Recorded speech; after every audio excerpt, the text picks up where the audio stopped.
The story of how the 3 Series Touring came to be. It is the story of a BMW employee who only wished to go on vacation with his family. With my family, wife, and 2 kids, I needed a bigger trunk. Especially with young children, you always have more luggage, because everyone wants to take a tricycle or toys, and at that time, conventional cars were too small.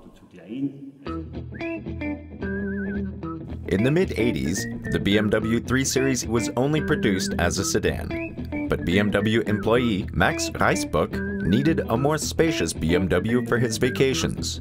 So he bought a wrecked 3 Series and started to work on it in the garage of a friend.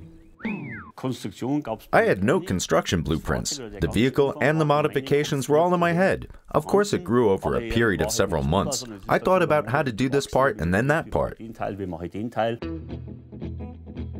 In order not to exceed his budget of $13,000, Max Reisböck only used precast elements and welded them together. After 6 months of work, the new vehicle was finished.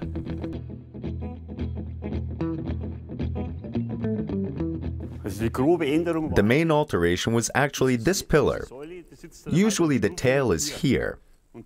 I moved it to the rear edge of the vehicle. With that, the shape of the Touring was almost finished. To test how people would respond to it, he showed the Touring to his friends. Since their reaction was very positive, he dared to present it to his BMW colleagues. First they were curious, then they were amazed, and finally they loved it. The board was impressed. Then BMW took over my car, and 3 years later, the first 3 Series Touring went into production with minimal changes. In 1987, the first Touring hit the market, a spacious 3 Series with an inclined rear and lots of space to fit all needs, with only one visible change compared to the first prototype. The biggest change was this lowered trunk. At the time, the press called it the beer crate gap, because a crate of beer fit exactly through it. BMW now successfully offers Touring variants in most editions. This is in part thanks to a man who only wanted to create space for his daughter's tricycle.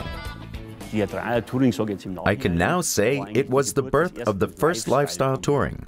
The timing was perfect, the design was perfect, and surely I'm very proud of it.